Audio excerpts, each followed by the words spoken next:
Nesse vídeo a gente vai falar um pouco sobre desdobramento da estratégia e também explicar o Hoshinkanri, que é uma das ferramentas interessantes do Lean, que é utilizada nesse desdobramento. Essa é uma das principais dificuldades que as empresas têm. Primeiro, para tirar as iniciativas do papel, né? Porque às vezes existe empresa que é muito boa em PowerPoint. Uma vez eu escutei isso de uma vice-presidente, que eles falavam que naquele lugar lá em específico eles eram muito bons em fazer tudo no PowerPoint, as estratégias eram lindas, mas na hora de tirar do papel eles tinham muita dificuldade. O desdobramento da estratégia vai ajudar nesse ponto, além de fazer com que as pessoas de todos os níveis da organização entendam qual que é a participação que elas podem ter para fazer com que a organização atinja os objetivos, né, de médio e longo prazo. Então, é muito importante e agrega muito valor. E, além de tudo, isso gera uma sensação de pertencimento a algo maior assim, dentro da empresa. Eu percebo que quando empresas que aplicam esse conceito, as pessoas de todos os níveis sabem que elas fazem parte de uma coisa maior e elas estão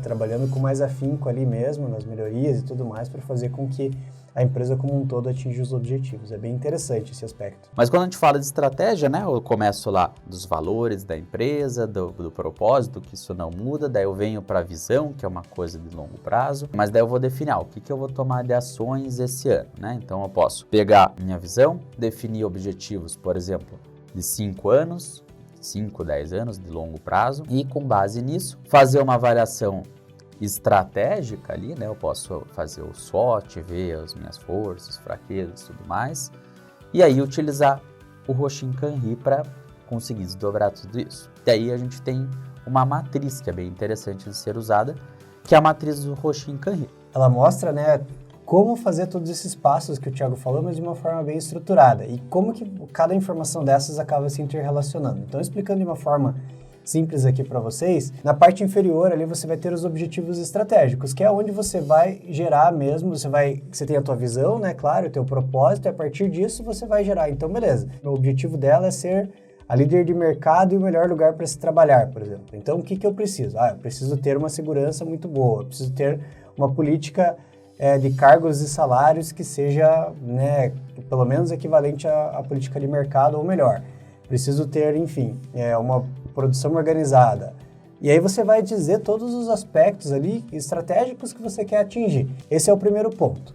Na sequência, você vai definir quais são os objetivos que você pode ter dentro daquele ano para que você faça um pouquinho, para que no longo prazo você acabe atingindo aquele objetivo estratégico. Então, vamos supor que o objetivo estratégico teu vai ser, não sei, de 5 anos.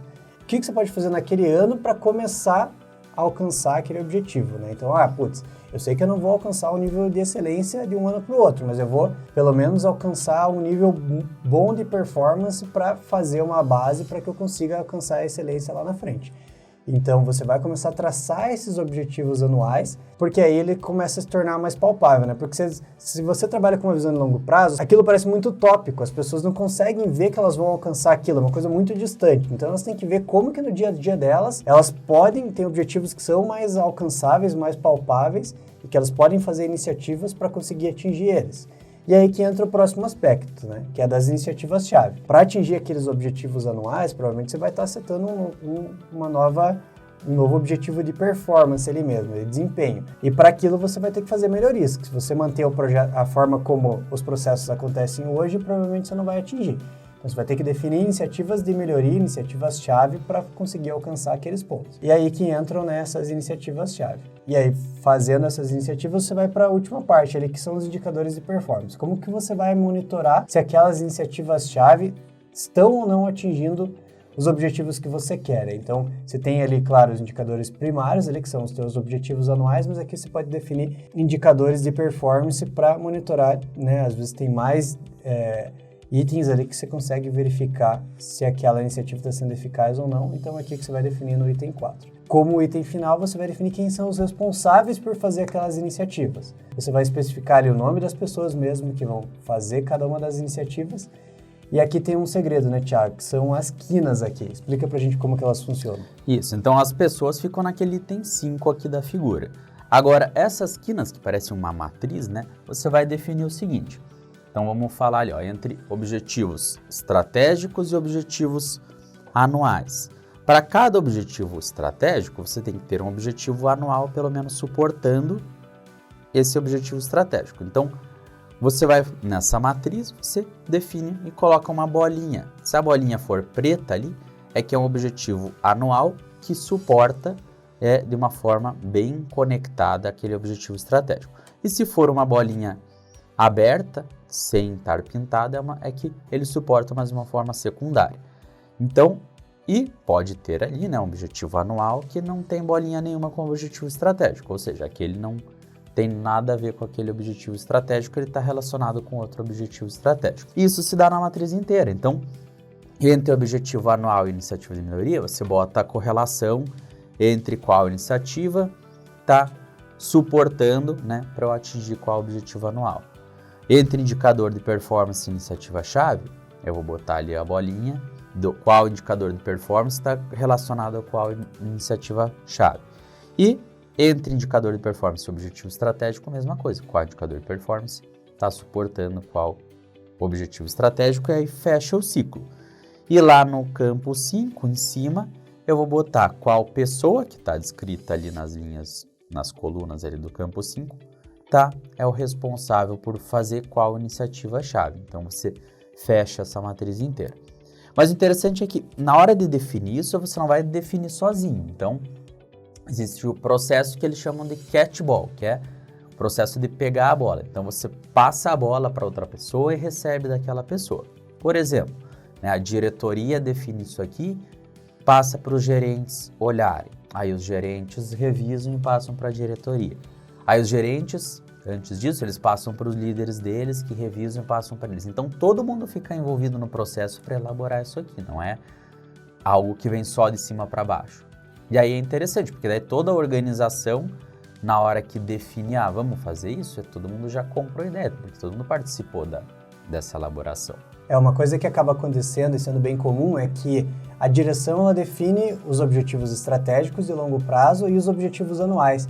E aí ela vai lá e pergunta para o time que é mais operacional mesmo, o time de gestão mais operacional, o que a gente pode fazer para alcançar aqueles objetivos anuais. E aí essas pessoas que sugerem as iniciativas, isso acontece muito. É claro que existem iniciativas que são mais complexas e que, enfim, precisam de uma ação mais estratégica também, que aí vão ser feitas pelo time mais da direção. Mas existem várias que são feitas a nível operacional mesmo, que aí essas pessoas dizem o que elas podem fazer para contribuir. E aí com isso você tem a empresa inteira, Thiago, atuando para conseguir fazer com que os objetivos anuais e, consequentemente, de longo prazo, porque eles estão atrelados ali, sejam atingidos. E aí as empresas conseguem transformar sua operação, enfim, e ao longo do tempo alcançam níveis de performance que não são nem imaginados. Exatamente. E é interessante, a gente fala de desdobramento, Desdobramento também entra do seguinte, eu tenho os meus objetivos anuais, e aqui eu setei da empresa inteira. Mas como eu vou fazer com que todas as áreas da empresa suportem isso? Então eu faço o desdobramento dos objetivos. Eu pego esse objetivo anual e vejo, tá bom, vamos falar assim, o objetivo meu é reduzir esse ano 10% do meu custo total. Mas como que eu vou fazer que isso aconteça? Eu posso passar aqui, a área de manufatura tem que reduzir tanto. Mas aí entra um ponto interessante, que a gente chama de cascateamento versus desdobramento. Quando eu falo cascateamento de objetivos, eu só passo o mesmo objetivo para todo mundo. Eu tenho que reduzir 10% do custo da empresa. Só que se eu for cascateando isso, vai chegar uma hora, eu vou passar isso para o gerente, para o líder. Vai chegar uma hora que a pessoa nem sabe como reduzir todo aquele custo. Não tem sentido para ela. Então você tem que desdobrar. Então você vai transformar esse objetivo e desdobrar em objetivos específicos para uma área. Dentro dessa área, você vai desdobrar em objetivos específicos para aquele departamento e vai indo até chegar no nível da pessoa da operação. Mas essa pessoa tem que ter um objetivo, mas um objetivo palpável para ela. Então, por exemplo, vamos falar desse objetivo de custo. A pessoa na operação, não adianta às vezes eu falar isso, eu tenho que falar o objetivo dela no dia a dia tem que ser, por exemplo, não realizar hora extra. Então, o supervisor daquela área não pode realizar hora extra. E ele vai controlar o número de horas extras da equipe dele, que vai garantir depois lá que a empresa como um todo vai manter os custos dentro do esperado. Então, você tem que desdobrar os objetivos. Então, fazer com que um objetivo grande se torne objetivos menores que façam sentido para cada pessoa que está ali dentro da organização. A gente espera que vocês tenham gostado dessa introdução, essa parte de desdobramento da estratégia, o Hoshinkanri e tudo mais.